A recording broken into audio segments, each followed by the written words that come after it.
Dios bendiga de manera especial a todos los amados amigos y hermanos que siguen esta sección Hablemos en su canal Rosa Peguero, que como siempre le digo es mi nombre. Entonces, en el día de hoy tenemos un tema sumamente interesante y es los 10 gigantes en contra de tu oración. 10 gigantes en contra de tu oración. En el día de hoy vamos a ver cuáles son esos 10 gigantes. Vamos a hacer la parte 1 porque yo sé que el tiempo no nos será suficiente para ver los 10. Pero la parte 1 creo que usted por favor después esté buscando las siguientes partes porque de verdad que cada una de ellas son sumamente importantes. Gigante. Siempre nosotros tenemos un gigante. Vimos el pueblo de Israel cuando Josué fue juntamente con Caleb y 10 hombres más que fueron a ver la tierra prometida, a espiar la tierra, a ver cómo era el asunto. Lo primero que encontraron ellos allí fue gigantes. Y 10 de ellos salieron temerosos, mientras que 2 dijeron que esos gigantes ellos se lo comerían como pan en el nombre de Jehová. Vimos también a David cómo enfrenta al gigante Goliat. Y también en el nombre de Dios, en el nombre de Jehová, fue derrotado ese gigante. Entonces, aquí tenemos 10 gigantes que se oponen a nuestras oraciones y es necesario que nosotros los conozcamos y también los derribemos, los echemos fuera. ¿Para qué? Para que nuestras oraciones no tengan estorbo, para que nuestras oraciones sigan donde tienen que llegar, que es a la presencia de nuestro Padre Celestial. Vamos a ver el primer gigante que debemos derrotar para que nuestra oración no tenga estorbo. El primer gigante se llama pecados no confesados. Pecados no confesados. Dice el salmista en el libro 66, o sea, en el capítulo 66 del libro de los Salmos. Vamos a leerlo textualmente. Queremos que usted busque su Biblia más tarde y tome nota y vaya pues también analizando cada uno de estos textos bíblicos que dan base a estos gigantes, a que usted los conozca. Dice así, libro de los Salmos, capítulo 66, verso 18. Él no habría escuchado si yo no hubiese confesado mis pecados. Dios no le había escuchado, dice el salmista, si él no hubiese confesado sus pecados. Yo no sé qué tipo de pecado usted haya cometido, sí, pero si tiene algún pecado oculto, ese es un gigante que usted tiene que derribar para que sus oraciones no tengan estorbo. Vamos a leer otra base bíblica que tenemos para conocer este gigante que se encuentra en Jeremías capítulo 31 verso 34. Dice, perdonaré la maldad de ellos y no me acordaré más de su pecado. Cuando usted confiesa su pecado, mire, inmediatamente Jehová los perdona y no se recuerda más de ello. Pero hay una condición, es confesar los pecados. Confesar los pecados y apartarse. Usted tiene su pastor, usted tiene su pastora, usted se llega a ellos, usted le dice, yo en este tiempo caí, sufrí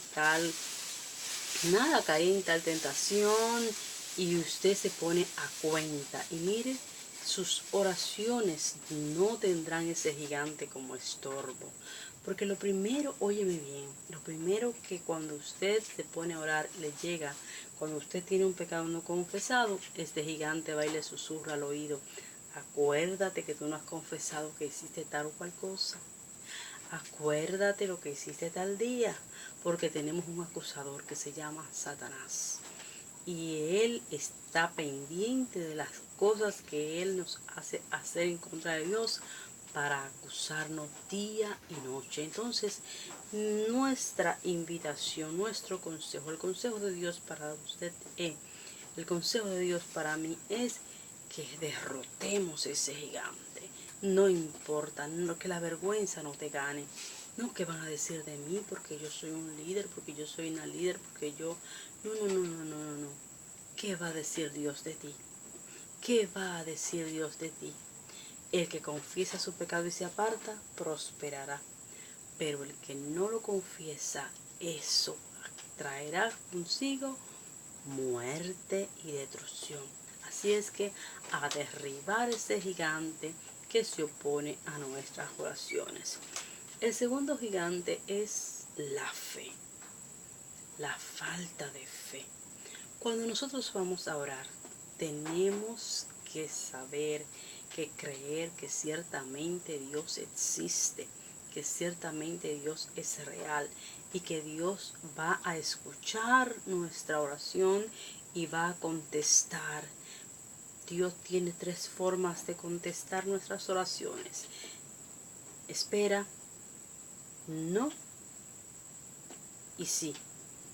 Entonces, nosotros vamos a esperar que Dios va a responder nuestras oraciones. Cualquiera que sea la respuesta debe de ser aceptada por nosotros, pero debemos tener fe. ¿Por qué? Porque nos dice el apóstol Santiago. Nos dice el apóstol Santiago, apúntelo por ahí para que lo busque más detenidamente, pero acá lo vamos a leer textualmente para que usted lo escuche ahora. Dice el apóstol Santiago en el capítulo 1, versos 6 y 7. Óigame bien, óigame. Pero que pida con fe, sin dudar. ¿Por qué? Porque los que dudan son semejantes a las olas del mar. Mire que vienen y van. Y asegura el apóstol Santiago en estos textos, que no lo vamos a leer todo por razón de tiempo, que el que ahora con esa duda, con esa falta de fe, no piense que recibirá cosa alguna. No, que no piense que recibirá cosa alguna el que ora sin fe. Todo el que se acerca a Dios debe creer que Dios es real, que Dios existe y que Dios va a contestarle cualquiera que sea la respuesta de parte de Dios. Nosotros debemos aceptarla. Pero ese gigante hay que derribarlo en el nombre de Jesús. Hay que deshacerse de él para que no se oponga en nuestras oraciones y vamos a ver cuál es el tercer gigante que en el día de hoy vamos a derrotar. Se trata de la desobediencia. Otro gigante que se opone a que nuestras oraciones lleguen al Padre Celestial. Ese gigante hay que derrotarlo en el nombre de Jesús. La desobediencia. ¿Por qué? Porque nos asegura el mismo Señor Jesús en el Evangelio según San Juan. Vámonos a leer también. Evangelio según San Juan, capítulo 15, versos 7 al 10. No te lo, tome nota para que lo busque más detenidamente en casita. Óigame. Dice, si permanecen en mí y mi palabra permanece en vosotros, pedid todo lo que querráis y os será concedido. Pero si no permanece en esa palabra, si no permanece en obediencia, no nos evitamos que no vamos. Tenemos que, para que nuestra oración no tenga estorbo, estar en obediencia. Es más, vámonos a leer. Óigame. Capítulo 15, versos 7 al 10 del Evangelio según San Juan dice, si permanecéis en mí y mis palabras permanecen en vosotros, pedid lo que querráis y os será hecho. Y sigue diciendo, si guardareis mis mandamientos y, óigame bien, permaneciereis en mi amor, así como yo he guardado los mandamientos de mi Padre y permanezco en su amor. Entonces, ¿qué es guardar los mandamientos de Jesús. La ley mosaica tiene 10 mandamientos, los cuales Jesús encerró en 2. Amar a Dios sobre todas las cosas y a nuestro prójimo como a nosotros mismos. Si nosotros amamos a Dios sobre todas las cosas, vamos a hacer su perfecta voluntad.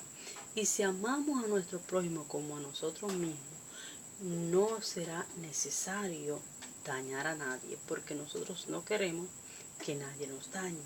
¿Verdad que sí? Si yo no quiero que a mí me pellizquen, yo no voy a pellizcar a mi prójimo, porque yo lo amo como a mí misma. Si yo no quiero que a mí me traten de una forma despectiva, con desprecio, por encima del hombro, yo no voy a tratar a mi prójimo de esa forma, porque yo voy a amar a mi prójimo como a mí misma. Si yo quiero que a mí me amen, me visiten, me ayuden, yo debo de visitar, amar y ayudar. ¿Por qué? Porque la ley comienza por casa. Entonces, ahí se encierra en esos 2 mandamientos la ley, toda la ley. Amar a Dios sobre todas las cosas y a vuestro prójimo como a nosotros mismos. Entonces, si permanecemos en ese amor, estamos en obediencia. Si yo no quiero que me dañen mi testimonio, que hagan crítica destructiva de mí, tampoco debo dañar el testimonio de otra persona y hacer crítica destructiva de esa persona. ¿Por qué? Porque es mi prójimo y yo tengo que amar a mi prójimo como a mí misma, que es el segundo mandamiento de los 2 que Jesús estableció. Entonces, vamos a ver en qué estamos desobedeciendo, vamos a ver qué es lo que estamos haciendo mal, vamos a ver a quién es que le estamos haciendo daño, cómo estamos con nuestros líderes, cómo estamos con los que están por debajo de nosotros, cómo estamos tratando al vecino, al amigo, al hijo. Vamos a ver cómo estamos tratando al cónyuge, porque si no amamos, óigame bien, a nuestro prójimo como a nosotros mismos, estamos en desobediencia. Y esa desobediencia es un gigante que se opone a nuestras oraciones y tenemos que derrotarlo en el nombre de Jesús. Por último, vamos a ver en esta primera parte el gigante número 4. El gigante número 4 se llama falta de transparencia con Dios y con otros. Falta de transparencia con Dios y con los demás. Este gigante tenemos que destruirlo. ¿Por qué? Porque este gigante se llama hipocresía. Hipocresía se llama ese gigante, esa falta de transparencia. Eso se llama orgullo también. Vamos a ver la base bíblica que tenemos, que se encuentra en Santiago capítulo 5, verso 16. Dice así: confesaos vuestras ofensas unos a otros y orad unos por los otros para que seáis sanados. De ahí que muchas veces hay tantas enfermedades entre nosotros espirituales, tanta decadencia espiritual, tanta falta de deseos de orar, de predicar la palabra, de ayunar. ¿Por qué? Porque nosotros no hemos sido transparentes con Dios y con nuestros hermanos y con nuestros amigos. Si usted sabe que usted lastimó a su hermano, si usted sabe que su hermano se siente ofendido con usted, pues debemos confesar a nuestros hermanos, pedir perdón, decir: yo falté, yo sé que lo hice mal, pero perdóname. Y usted debe perdonar a su hermano cuando va a pedirle perdón, porque eso se llama obedecer a Dios. Eso se llama transparencia. Si vamos en oración, vámonos con transparencia delante de la presencia del Señor, sin hipocresía, sin echarle la culpa al otro como hizo Eva. Adán y Eva, ¿sabe? Yo algunas veces digo, Dios no perdonó allí a Adán y a Eva y los restauró, porque ellos ninguno se responsabilizaron de su propio pecado. Eva le echó la culpa a la serpiente, Adán le echó la culpa a la mujer y posteriormente a Dios, porque dijo: la mujer que tú me diste, como que dice, tú fuiste que me diste ese problema. La mujer que tú me diste me dio, yo comí. Qué inocentón. Qué buena excusa, Para Dios no hay excusa válida. Para desobedecer a Dios no hay excusa válida. Entonces, ¿qué trajo eso como consecuencia? La sentencia de muerte, la confirmación de la sentencia de muerte y sacarlos a ellos del lugar en donde se encontraba, que era el jardín del Edén. Sí, yo pienso algunas veces que si Adán se hubiese responsabilizado y hubiese dicho, perdóname, yo te fallé, Dios hubiese obrado de otra forma. Eva, cuando le dicen a Eva, a la serpiente me engañó. Ay, qué bueno, qué fácil, la serpiente me engañó. Mire, si la serpiente nos engaña, nosotros nos perdemos. Entonces, eso es un ejemplo. La serpiente te engañó, pues está bien. La serpiente te engañó, pero te sale del huerto. Vas a morir, vas a parir con dolores. ¿Mm? Entonces, es necesario ir con transparencia delante de Dios. Yo fallé, Señor, perdóname. Hacer como hacía Daniel, como hacían esos profetas de Dios que no estaban en el pueblo de Israel porque estaban en el exilio. Pero sin embargo, cuando clamaban por el pueblo, ellos se unían al pecado del pueblo, diciendo, yo y mi pueblo hemos pecado. Es muy sencillo yo excluirme y decir, Señor, perdona a los pecadores. Pero ¿y yo? Ellos se incluían con el pueblo. Ellos se mezclaban con el pueblo en la oración, en el clamor. Perdona nuestros pecados, aunque ellos no estaban ahí con el pueblo, porque estaban en el exilio. Entonces vamos a tener transparencia con Dios y con los hermanos. ¿Para qué? Para que derribemos ese gigante de la hipocresía en la oración, de la hipocresía los unos con los otros, del ofender el uno al otro, de andar con altanería y mirar al otro por encima del hombro, porque ese gigante se opone a que nuestras oraciones lleguen ante el trono de la gracia. En una próxima entrega, hermanos, en una próxima entrega, amigo, estaremos siguiendo a estos 10 gigantes, los cuales tenemos que derrotar en el nombre de Jesús para que nuestras oraciones no tengan estorbo. Vamos a estar orando. Amante Dios y Padre bueno, en el nombre de Jesús te doy gracias. Gracias por cada persona que ha de ver este video. Bendice conforme a la necesidad que tenga. Glorifícate de manera especial en el nombre poderoso de Jesús. Amén y amén. Dios le bendiga, Dios le guarde. Le amo en el amor de Cristo y besos para todos.